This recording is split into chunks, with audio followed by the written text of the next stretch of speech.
Jo de petita era molt entremaliada, perquè els meus pares tenien un restaurant i tot el dia voltava pel poble, que jo sempre dic, sort que vivia en un poble petit com és Argentona.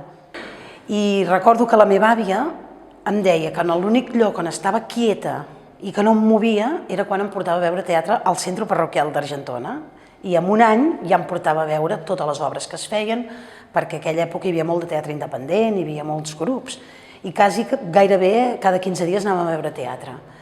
I llavors ella se'n va adonar que quan acabava l'obra jo m'acostava a l'escenari i aixecava les cortines perquè m'apassionava tot el que passava allà dins. Tu t'agradaria fer teatre? Jo vaig dir, em sembla que sí. I amb 4 o 5 anys em va portar allà, al centre, que és on jo vaig començar i on fins als meus 17 anys vaig estar allà treballant amb diferents grups. Als 17 anys vam muntar una companyia amb una colla de joves i després ja vaig baixar a Mataró, me'n vaig enterar, havia vist alguns muntatges del Xaloc i vaig venir aquí i vaig dir-li a en Carles Maiques, vull fer teatre amb el Xaloc. I em va dir, ah sí? Molt bé, vine. I em va portar a una habitació allà al casal i em va dir, mireu tots aquests ninots, faltaven 3 mesos per al Carnestoltes. Veus tots aquests ninots? Els has d'anar omplint amb trossets d'esponja i quan els tinguis plens m'ho dius.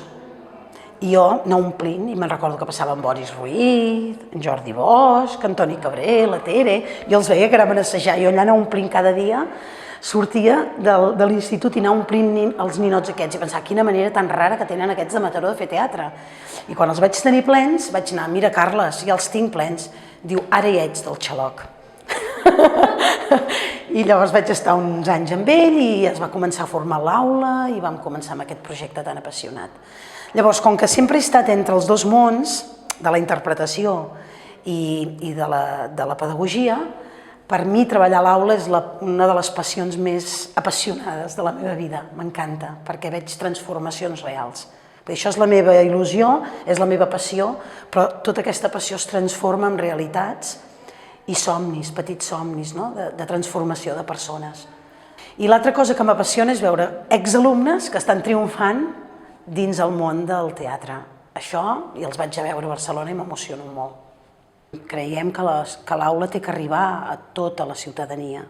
Com es fa això? A través de projectes formatius que tenim a la ciutat, amb les escoles, amb els instituts, amb serveis socials, amb educació, amb participació ciutadana, és una manera de captar públic també. I que quan aquestes persones et venen a demanar informació perquè tenen una voluntat d'apuntar-se a estudiar teatre, crec que com a escola municipal i servei públic hem de tenir les eines per poder arribar a tothom.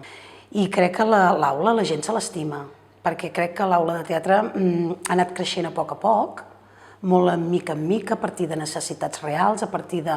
s'ha anat transformant a còpia dels anys i crec que la gent sap que hi ha una escola de teatre, que és una escola que està a la ciutat, oberta i propera al ciutadà.